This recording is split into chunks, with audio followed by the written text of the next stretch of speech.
손발 저림이나 두통보다 더 무서운 질환이 있는데요. 바로 고혈압입니다. 왜냐하면 고혈압은 정말 심해질 때까지 아무 증상이 없는 경우가 많기 때문이죠. 그래서 많은 분들이 건강검진에서 혈압이 높게 나와도 요즘 피곤해서 그런가 보다, 스트레스 때문이겠지, 이렇게 가볍게 넘기시는데, 그런데 문제는 고혈압 같은 단순히 혈압 숫자만의 문제가 아니라 몸속 혈관을 계속 손상시키는 질환이라는 거죠. 오늘 영상에서는 고혈압이 왜 위험한지, 어떤 기준부터 관리를 해야 하는지, 그리고 병원에 꼭 가야 하는 신호는 무엇인지 제가 현실적으로 정리해 드리겠습니다. 첫 번째는 고혈압은 왜 위험할까요? 혈압은 쉽게 말하면 혈관 안의 압력이죠. 그런데 이 압력이 계속 높아지면 혈관벽에 부담이 가기 시작합니다. 처음에는 아무 느낌이 없죠. 하지만 시간이 지나면 혈관이 점점 딱딱해지고 결국 심장, 뇌, 그리고 신장 같은 중요 장기에 문제를 만들 수가 있습니다. 그래서 고혈압을 침묵의 질환이라고 부르죠. 증상이 없어서 방치되는 경우가 많기 때문입니다. 다음 두 번째는 혈압 수치는 어디서부터 위험할까요? 정상 혈압은 보통 120에 80 이하입니다. 그런데 130부터 139, 그리고 80부터 89 정도부터는 주의 단계로 봅니다. 그리고 140 이상, 90 이상이면 고혈압으로 진단될 가능성이 높습니다.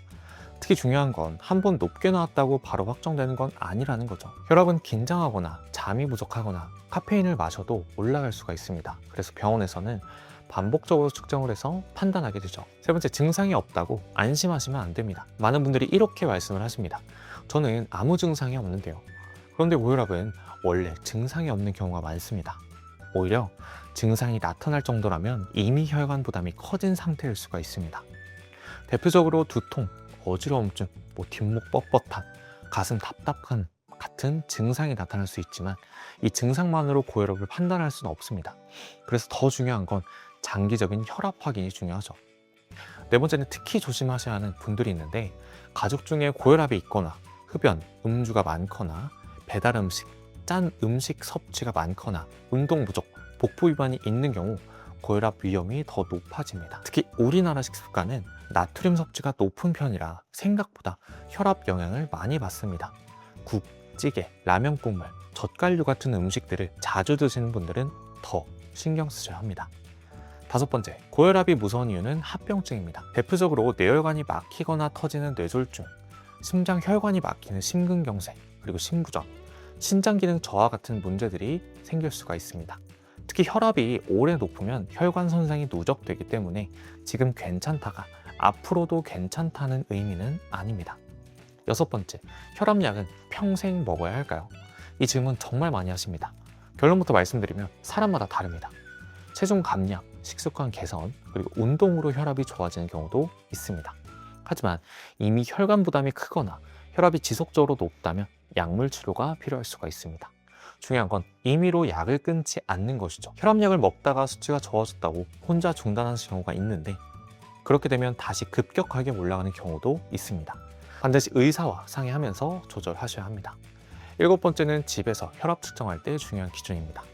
집에서 혈압 재실 때 생각보다 잘못 측정하는 경우가 많습니다. 측정 전에는 5분 정도 편하게 쉬는 게 좋고, 커피 마신 직후나 흡연 직후는 피하시는 게 좋습니다. 그리고 다리를 꼬거나 말하면서 재면 수치가 올라갈 수가 있습니다. 가능하면 아침, 저녁 비슷한 시간에 반복적으로 기록해 보시는 게 좋습니다. 여덟 번째는 이런 경우는 꼭 병원 확인이 필요합니다. 혈압이 반복적으로 140에 90 이상 나온다면 두통이나 어지럼증이 생기거나 가슴 통증, 호흡 불편감이 있거나 갑자기 한쪽 마비, 말 어눌함 같은 증상이 있다면 지체하지 말고 병원 진료를 보셔야 합니다. 특히 180 이상으로 매우 높게 나오면서 증상이 동반된다면 응급 상황일 수가 있습니다. 자, 정리해보면 고혈압은 증상이 없어서 더 위험하죠. 그래서 중요한 건 몸 상태를 느낌으로 판단하는 게 아니라 숫자로 확인하는 습관입니다. 정기적으로 혈압을 체크하고 짠 음식을 줄이고 체중 관리와 운동을 같이 하면서 필요하다면 적절한 치료를 받는 것이 중요합니다. 빠르게 걷기, 실내 자전거, 가벼운 등산, 수영 같은 유산소 운동이 혈압 관리에 도움이 됩니다. 고혈압은 방치하면 위험할 수 있지만 반대로 꾸준히 관리하면 충분히 조절 가능한 질환이기도 합니다. 오늘 영상이 막연한 불안보다 현실적인 기준으로 이해하는 데 도움이 되셨으면 좋겠습니다. 오늘 영상 여기까지입니다. 감사합니다.